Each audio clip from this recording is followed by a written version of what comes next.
네, 오늘 4월 미국의 소비자 물가 지수 CPI가 나왔습니다. 4월 물가 상승률은 둔화세를 보이면서 인플레이션 우려는 한풀 꺾였는데요. 오늘 영상에서는 CPI 소식과 함께 소매 판매 실적과 어제 나온 생산자 물가 지수, 제롬 파월 연준의장의 따끈따끈한 최근 발언까지 같이 알아보겠습니다. 네, 미국 노동부는 4월 CPI가 전월 대비 0.3% 올랐다고 밝혔습니다. 다우존스 전망치였던 0.4%보다 살짝 낮게 나온 건데요. 지난달 CPI가 시장 전망치보다 높게 나왔었기 때문에 아마 다들 조금 긴장하고 있었을 거예요. 다만 작년 동기 대비로는 시장 전망과 같은 3.4% 상승을 보였습니다. 네, 근원 CPI 볼까요? 식품과 에너지 비용은 워낙 변동폭이 크기 때문에 보다 정확한 물가를 파악하기 위해서는 이 두 가지 요소를 뺀 근원 CPI에 주목합니다. 4월 근원 CPI는 3월보다는 0.3%, 1년 전보다는 3.6% 오른 것으로 집계됐습니다.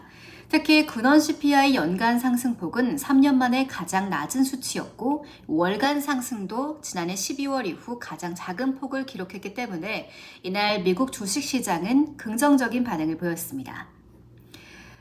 네, 그럼 물가 변동이 어디에서 있었는지 CPI 보고서 자세히 들여다보겠습니다. 4월 물가는 주로 주거비와 에너지 비용 때문이었는데요.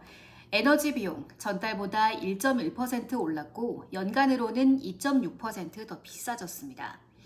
특히 물가가 도통 잡히지 않은 영역이 바로 집세와 관련된 주거비인데요.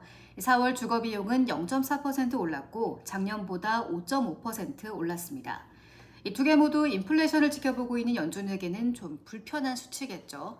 또 월급 받는 근로자들도 이런 물가 상승을 다 따지고 나면 임금이 전년 대비 올랐다고는 해도 체감상으로는 더 가난해진 것만 같은 느낌이 드는 겁니다. 실제로 4월 실질적인 임금은 전월 대비 0.2% 떨어진 것으로 확인됐고요. 1년 전보다는 실질 임금 상승이 겨우 0.5% 올랐습니다. 그나마 희소식이 있다면 4월 식품 관련 물가는 전달 대비 거의 오르지 않은 것으로 나타났습니다. 물론 1년 전과 비교했을 때는 2.2% 가격이 올랐습니다. 이어서 코로나 팬데믹 당시 물가 상승에 가장 크게 영향을 미쳤던 중고차와 신차 가격, 4월에는 각각 1.4%와 0.4%씩 떨어졌습니다. 네, 그리고 이날 또 발표된 경제 지표가 있습니다. 바로 월간 소매 판매 지표 속보치인데요. 4월 소매 판매는 전월과 같은 수준인 7,052억 달러로 집계됐습니다. 앞서 시장은 전월 대비 0.4% 소매 판매가 오를 것으로 전망했지만 실질적으로 변동은 없었던 겁니다. 다만 1년 전과 비교했을 때는 판매 실적이 3% 높게 나왔고요. 온라인 주문은 1.2% 하락했는데요. 스포츠 용품과 관련 상품의 매출이 0.9% 하락했고 자동차 및 부품 판매가 0.8% 떨어졌습니다. 기름값이 올랐기 때문에 주유소 매출은 3.1% 올랐습니다. 이날 소매 판매 지표가 나오고 미 경제 전문 매체 CNBC는 아마도 소비자들이 높은 물가에 부담을 느꼈을 것이다 라고 해석했습니다. 그럼 미국 소비자들이 드디어 지갑을 닫는 것인가? 그럼 물가 상승률에는 좋은 거 아닌가 하는 생각도 들 텐데요. 이 상무부가 집계하는 국내 총생산 GDP에 반영되는 통제그룹에 속한 상품 가격이 0.3% 떨어졌기 때문에 이번 월간 소매 판매 수치는 좀 지켜봐야 한다는 의견이 나옵니다.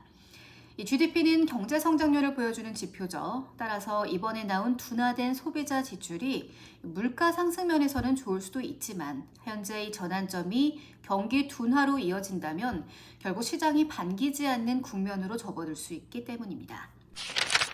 한편 전날인 14일에는 생산자 물가 지수 PPI도 나왔는데요. 간단히 살펴보면 4월 PPI는 전월 대비 0.5% 오른 것으로 집계됐습니다. 월가 전망치인 0.3%보다 높게 나왔는데요. 이 생산자 물가 지수는 제조업체나 유통업체들이 원자재 등을 구입하는 가격으로 도매가를 나타내고 있습니다. 즉, 이 PPI가 오른다면 어느 정도의 시차를 두고 소비자 물가 지수도 오를 수 있는 겁니다. 그러니까 4월 CPI는 둔화됐지만 앞으로 또 어떻게 나올지는 두고 봐야 하는 거겠죠.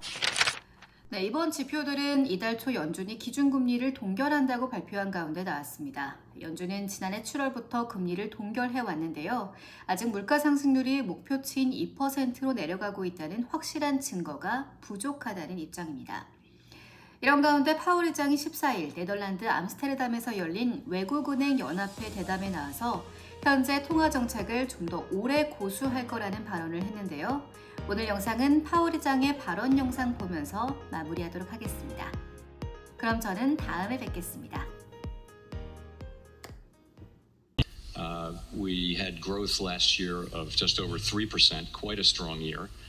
And it's driven by a number of things. I would point to a very strong labor market where you've got rising employment, you've got rising wages, so disposable income, consumers are spending. Generally, households are in good shape financially. They're not over-levered. And so we see a good picture. Consumer spending has held up very well. As well, business investment has been strong.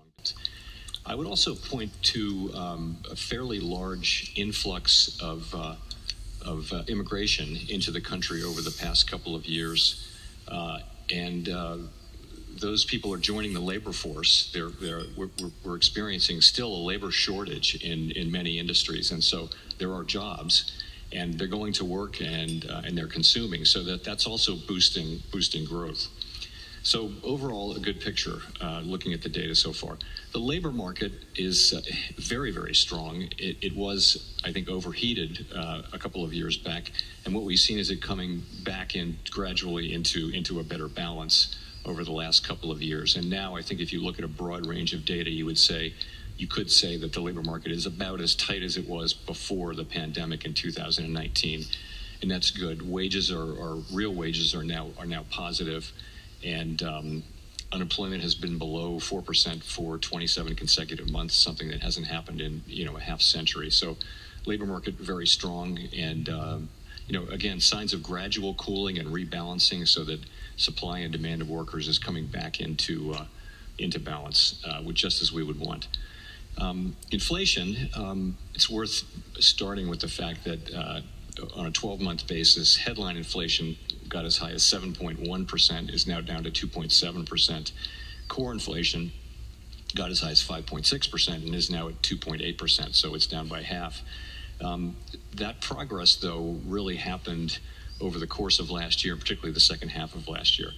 The first quarter in the United States was notable for its lack of further progress on inflation. We had higher readings in the first quarter, and higher than we expected. We did not expect this to be a smooth road, but these were higher than I think anybody expected. And so what that has told us is that we'll need to be patient and let restrictive policy do its work.